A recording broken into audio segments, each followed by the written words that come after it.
ሰላም የዴሊ ፎረም ቤተሰቦች፣ የኢራን የውጭ ጉዳይ ሚኒስቴር ከአሜሪካ ጋር ምንም አይነት ንግግር አለመደረጉን ተናገሩ። በአሜሪካ የቢቢሲ አጋር የሆነው የሲቢኤስ የኢራን እስላማዊ ሪፐብሊክ መንግስት በጦርነት የኢራን ዓላማ ከማሳካት በፊት ማንኛውም አይነት ድርድር ውድቅ የማድረግ አቋም ይከተላሉ ማለቱ ተዘግቧል። በዝርዝር እንነግራችኋለን። የዩናይትድ ኪንግደም ጠቅላይ ሚኒስትር ኬር ስታርመር የትራምፕ ውሳኔን አደነቁም። ኬር ስታርመር ያደነቁት የትራምፕ ውሳኔን ለ48 ሰዓት ሰጥተውት የነበረው ጊዜ ቀጠሮ ወደ 5 ቀን ማራዘማቸው ነው። እንዴት የሚለውን በዝርዝር የምንነግራችሁ ይሆናል። የኢራን መገናኛ ብዙሃን ትራምፕ የ48 ሰዓቱን ውሳኔ ወደ 5 ቀን ካራዘሙ በኋላ አፈገፈጉ ሲሉ መዘገባቸው ተሰማ። የኢራን የፋርስ የዜና ወኪል በስም ያልጠቀሳቸው ምንጭ ጠቅሶ ከትራምፕ ጋር ቀጥተኛም ሆነ ቀጥተኛ ያልሆነ ግንኙነት የለም ሲሉም ዘግቧል። በዝርዝር የምንነግራችሁ ጉዳይ ነው። ፕሬዝዳንት ትራምፕ የሆርሙዝ ወሽመጥን ለማስከፈት ያስቀመጡትን ቀነ ገደብ በ5 ቀን አራዝሜያለሁ አሉ። ለምን አራዘሙት? ምክንያቱስ ምንድነው የሚለውን በዝርዝር እንነግራችኋለን። ቻይና በመካከለኛው ምስራቅ እየተባባሰ ያለው ግጭት እንዳሳሰባት ገለጸች። የቻይና ውጭ ጉዳይ ሚኒስቴር ቃል አቀባይ በዚህ ጉዳይ መግለጫ ሰጥተዋል። መግለጫውን እንነግራችኋለን። አሜሪካ የኢራን የኒውክሌር ኃይል ማመንጫ እንዳትመታ ሩሲያ አስጠነቀቀች። አሜሪካ በሩሲያ በተገነባው የኢራን የኒውክሌር ኃይል ማመንጫ ላይ የምትፈጽመው ማንኛውም ጥቃት ሊጠገን የማይችል መዘዝ ሊያስከትል ይችላል ስትል ሞስኮ አስጠንቅቃለች። በዚህ ጉዳይም ዝርዝር ዘገባ ይዘናል። ኢራን በምድር ወረራ ከተፈጸመባት በመላው የፋርስ ባህረ ሰላጤ የባህር ፈንጂን እንደምታጠምድ አስጠነቀቀች። የኢራን መከላከያ ምክር ቤት በአገሪቱ ደቡባዊ የባህር ዳርቻና ደሴቶች ላይ ወረራ የሚፈጸም ከሆነ የፋርስ ባህረ ሰላጤ መተላለፊያ ተቋርጦ የባህር ፈንጂ እንደሚጠመድበት አስታውቋል። በዚህ ጉዳይም ዘርዘር ያለ ዘገባ ይዘናል። ቤተሰቦቻችን አብራችሁ እንድትቆዩ እንጋብዛለን። ዜናዎቻችን ከወደዳችሁት ላይክ አድርጉ፣ ለሌሎች ተደራሽ እንድንሆንም ሼር አድርጉ። አዲስ የሆናችሁ ቤተሰቦች ደግሞ ሰብስክራይብ ማድረጋችሁን አትርሱ።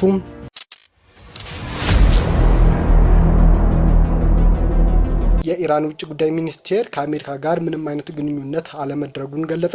የኢራን የውጭ ጉዳይ ሚኒስቴር ፕሬዝዳንት ዶናልድ ትራምፕ በሁለቱ ሀገራት መካከል ንግግር ስለመድረጉን የተናገሩትን ነገር አስተባብሏል። በአሜሪካ የቢቢሲ አጋር የሆነው ሲቢኤስ የኢራን እስላማዊ ሪፐብሊክ መንግስት በጦርነት የኢራን ዓላማ ከማሳካት በፊት ማንኛውም አይነት ድርድር ውድቅ የማድረግ አቋም ይከተላል ማለቱን ዘግቧል። ኤስኤንኤን የተባለ ከፋርስ የዜና ወኪል ጋር ግንኙነት ያለው ሚዲያ በአገሪቱ የውጭ ጉዳይ ሚኒስቴር ውስጥ በጉዳዩ ላይ መረጃ ያላቸው ምንጮች ጠቅሶ እንደዘገበው ድርድር መኖሩን አስተባብለዋል ሲልም ዘግቧል። የሚዲያ ገጹ ጨምሮም እኚህ ምንጭ የሆርሙዝ ወሽመጥ ጦርነት ለከፈቱባት ሀገር ዝግ ነው ማለታቸውም ገልጿል። የምንጩ ማንነት ወይም በኢራን መንግስት ውስጥ ያላቸው ኃላፊነት ግን ከመጥቀስ ተቆጥቧል። የኢራኑ ታስኒም የዜና ወኪል በተመሳሳይ ስማቸውን ያልጠቀሳቸው ምንጮች ጠቅሶ እንደዘገበው ተመሳሳይ ነገር አውርቷል። ፋርስ የዜና ወኪል ከትራምፕ ጋር በቀጥታም ሆነ በተዘዋዋሪ ምንም አይነት ግንኙነት በኢራን በኩል አልተደረገም ያለ ሲሆን የአሜሪካ ፕሬዝዳንት ከአቋማቸው አፈግፍገዋልም ብሏል። ታሲም በበኩሉ ምንም ድርድር እየተካሄደ አለመሆኑንም ዘግቧል። የእንግሊዝ ጠቅላይ ሚኒስትር ኬር ስታርመር የትራምፕ የ48 ሰዓት ውሳኔን ወደ 5 ቀን ማራዘማቸው አድንቄያለሁ አሉ። የዩናይትድ ኪንግደም ጠቅላይ ሚኒስትር ኬር ስታርመር ትራምፕ ለኢራን አስቀምጠውት የነበረውን ቀን ገደብ በ5 ቀን ማራዘማቸው ተገቢ ብለውታል። የጠቅላይ ሚኒስትር ኬር ስታርመር ቃል አቀባይ ውጤታማ የሆነ ንግግር ሁሉ ይደነቃል ሲሉም ተናግረዋል። የጠቅላይ ሚኒስትር ጽህፈት ቤት ከጦርነቱ የሚገኝ ፈጣን መፍትሄ የዓለም አቀፍ ጥቅም እንዳለው ሁልጊዜም እንናገራለን ብለዋል። ቃል አቀባዩ አክለውም የሆርሙዝ የባህር ወሽመጥ በተለይ ዳግም መከፈት አለበትም ይላሉ። የአሜሪካ ፕሬዝዳንት ዶናልድ ትራምፕ ቴህራን የሆርሙዝ ወሽመጥን እንድትከፈት የ48 ሰዓት ጊዜ ገደብ ካስቀመጡ በኋላ ተደረገ ያሉት ውጤታማ ንግግር ተከትሎ ለወሽመጡ ለውጦች መደረጋቸውን ይፋ አድርገዋል። ትራምፕ ከኢራን ጋር ገንቢ ውይይት ማድረጋቸውን ገልጸው የአገራቸው ጦር ሰራዊት በቴህራን የኃይል መሰረተ ልማቶች ላይ ጥቃት እንዳይፈጽም ማዘዛቸውን ገልጸዋል። ይህም ጥቃቱን ለ5 ቀን የሚያዘገየው እንደሆነና ቀጣዩ ውሳኔዎች እየተካሄደ ባለው ንግግር ላይ እንደሚመሰረትም ትራምፕ አስታውቀዋል። የኢራን መገናኛ ብዙሃን ግን ይህ የትራምፕ ውሳኔን በመቃወም ትራምፕ ይባሱኑ እያፈገፈጉ ነው አሉ። የኢራን ፋርስ የዜና ወኪል በስም ያልጠቀሳቸው ከፍተኛ የኢራን ዲፕሎማቲክ ምንጭ ጠቅሶ ከትራምፕ ጋር ቀጥተኛም ሆነ ቀጥተኛ ያልሆነ ግንኙነት የለም ሲሉም ነግረውኛል ብሏል። ለዜና ወኪሉ መረጃ የሰጡት ምንጭ አክለውም ኢላማዎቻችን በምዕራብ እስያ የሚገኙ የኃይል ማመንጫዎችን ሊያካትት እንደሚችል ሲሰሙ አፈግፍገዋልም ብሏል። ዶናልድ ትራምፕ ቴህራን የሆርሙዝ ወሽመጥ በ48 ሰዓታት ውስጥ እንድትከፍት ካለበለዚያ ግን የኃይል ማመንጫዎችን እንደሚያወድሙ ዝተው ነበር። ዛሬ ያስቀመጡት የጊዜ ገደብ ከማብቃቱ በፊት ባለፉት 2 ቀናት ከኢራን ጋር በጣም ጥሩና ውጤታማ ውይይት ማድረጋቸውን ትራምፕ ጠቅሰው ጽፈው ነበር። ጨምሮም ጦራቸው በቴህራን የኃይል ማመንጫዎች ላይ ለቀጣይ 5 ቀናት ምንም አይነት ጥቃት እንዳይፈጽም ማዘዛቸውንም አመልክተዋል። በሚቀጥሉት ቀናት የሚደረጉ ንግግሮችን መሰረት በማድረግ ቀጣይ ውሳኔዎችን እንደሚያሳውቁም ፕሬዝዳንት ትራምፕ በማህበራዊ ሚዲያ ገጻቸው ላይ በጻፉት ጽሑፍ አክለዋል። ዶናልድ ትራምፕ በመካከለኛው ምስራቅ ስላለው ግጭት ከኢራን ጋር ሙሉ በሙሉና አጠቃላይ መፍትሄ መድረስ በተመለከተ ውጤታማ ውይይቶች አድርገናል ቢሉም እስካሁን ግን በኢራን በኩል ይህ ንግግራቸው እየተተቸ ነው። ፕሬዝዳንቱ በማህበራዊ ሚዲያ ገጻቸው ላይ ባሰፈሩት መልእክት በኢራን የኃይል ማመንጫዎችና የኤነርጂ መሰረተ ልማቶች ላይ የሚደረጉ ጥቃቶች ሁሉ ለሌላ ጊዜ አስተላልፊያለሁ ብለዋል። ኢራን ግን ትራምፕ ይህንን ውሳኔ የወሰኑት የእኛን የመልሶ ማጥቃት ከሰሙ በኋላ ስጋት ገብቷቸው ነው ሲሉም እየገለጹ ነው። ትራምፕ ቴህራን የሆርሙዝ ወሽመጥ በ48 ሰዓት ውስጥ ካልከፈተች የኃይል ማመንጫዎች ለማጥቃት ዝተው የነበረ ቢሆንም አሁን ግን ለመጪዎቹ 5 ቀናት እርምጃዎች አዘግይቻለሁ ብለዋል። ቻይና በመካከለኛው ምስራቅ እየተባባሰ ያለው ግጭት እንዳሳሰባት ገለጸች። የቻይና ውጭ ጉዳይ ሚኒስቴር ቃል አቀባይ በመካከለኛው ምስራቅ እየተሳተፉ ያሉ ሁሉም አካላት ከቀውሱ አዙሪት ወጥተው ወደ ድርድር እንዲመጡም ጥሪ አቅርበዋል። ሮይተርስ የዜና ወኪል ቃል አቀባዩን ሊያዥያን ጠቅሶ እንደዘገበው የአሜሪካ ፕሬዝዳንት የሆርሙዝ ወሽመጥን ለማስከፈት እያደረጉ ያለው ጫና የተነሳ ግጭቱ እየተካረረ የሚሄድ ከሆነ ሁኔታው ከቁጥጥር ውጭ ሊወጣ ይችላል፣ ይህም ቀጠናውን በአጠቃላይ ቀውስ ውስጥ ጎትቶ ሊያስገባ ይችላል ብለው ስጋታቸው መግለጻቸውን ዘግቧል። የቻይና ውጭ ጉዳይ ሚኒስቴር ቃል አቀባይ በጦርነቱ አስቀድሞም መጀመር አልነበረበትም ሲሉም ተናግረዋል ብሏል ሮይተርስ የዜና ወኪል። በሌላ ዜና አሜሪካ የኢራን ኒውክሌር ኃይል ማመንጫ እንዳትመታ ሩሲያ አስጠነቀቀች።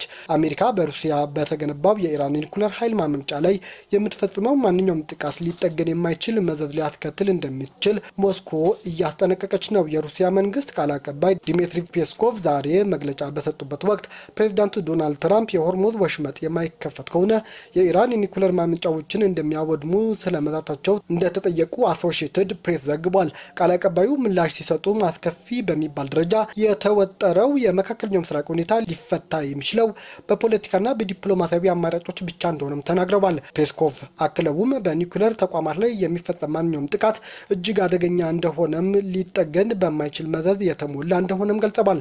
ሩሲያ ይህንን በተመለከተ ተገቢ የሆነ ምልክቶችን ለአሜሪካ ማስተላለፏንም ፔስኮቭ ጠቅሰዋል። ኢራን በምድር ወረራ ከተፈጸመባት በመላው የፋርስ ባህረ ሰላጤ የባህር ፈንጂ እንደምታጠምድ አስጠነቀቀች። የኢራን መከላከያ ምክር ቤት በሀገሪቱ ደቡባዊ የባህር ዳርቻና ደሴቶች ላይ ወረራ የሚፈጸም ከሆነ የፋርስ ባህረ ሰላጤ መተላለፊያ ተቋርጦ የባህር ፈንጂ እንደሚቀበርበት አስጠነቀቀ።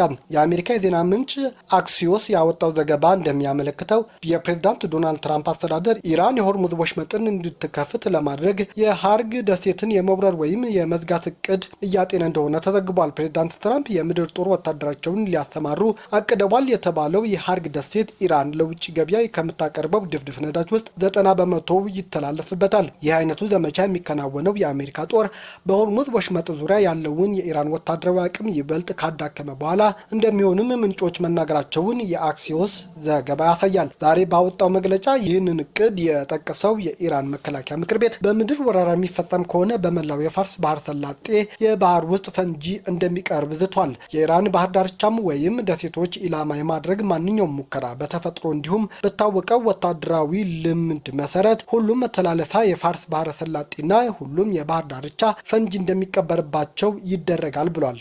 የኢራን ጦር ከባህር ዳርቻ የሚለቀቁ ተንሳፋፊ ፈንጂዎች ጨምሮ የተለያዩ አይነት የባህር ፈንጂዎች እንደሚቀበሩም በመግለጫው አስጠንቅቋል።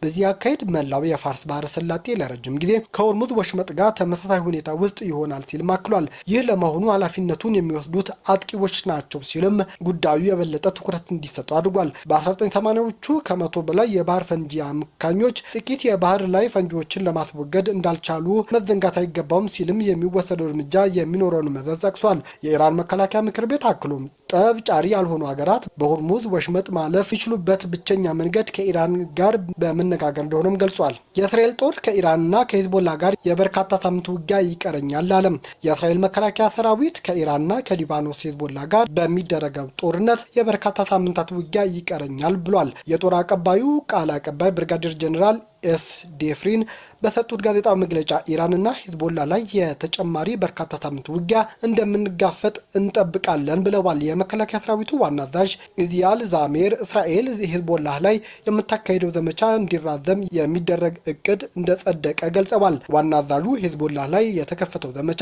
ገና መጀመሩ ነው። በኢራን ዘመቻ መጨረሻ ሂዝቦላ ብቻውንና ተነጥሎ ይቀራል ብለዋል። ሂዝቦላ ላይ የተከፈተው ዘመቻ የተራዘመ ነው፣ ለዚህም ተዘጋጅተናል ሲሉ ማክለዋል። አሁን በጸደቀው እቅድ መሰረት የእስራኤል ጦር ወደ ሊባኖስ ገብቶ የከፈተውን ውስን ኢላማ ያለው የምድር ዘመቻና ጥቃቶች ለማሳደግ መዘጋጀቱን ዛሚር ጠቅሰዋል። ስጋቶቹ ከድንበር ተገፍተው እስከሚርቁ ድረስ አናቆምም፣ ለሰሜን እስራኤል ነዋሪዎች የረጅም ጊዜ ደህንነት ይረጋገጣል ሲሉም ተደምጠዋል። ይህ እቅድ መጽደቁ የተሰማው እስራኤል ሊባኖስ ላይ መጠነ ሰፊ ወረራ ትፈጽማለች የሚል ስጋት በሊባኖስ በኩል ከተወራ ወዲህ ነው። አሜሪካና እስራኤል ኢራን ላይ ጦርነት መክፈታቸውን ተከትሎ የቴህራን አጋር የሆነው ሂዝቦላ እስራኤል ላይ ተደጋጋሚ የሮኬት ጥቃቶችን እየከፈተ ነው። እስራኤል ይህንን ተከትሎ ሊባኖስ ውስጥ በከፈተችው ጥቃት ከ1000 በላይ ሰዎችን መግደሏን የአገሪቱ ጤና ሚኒስቴር አስታውቋል። ከዚህ ውስጥ 118ቱ ህጻናትና 40 የጤና ሰራተኞች ይገኙበታል ተብሏል። ዜናዎቻችን ከወደዳችሁት ላይክ አድርጉ፣ ለሌሎች ተደራሽ እንድንሆንም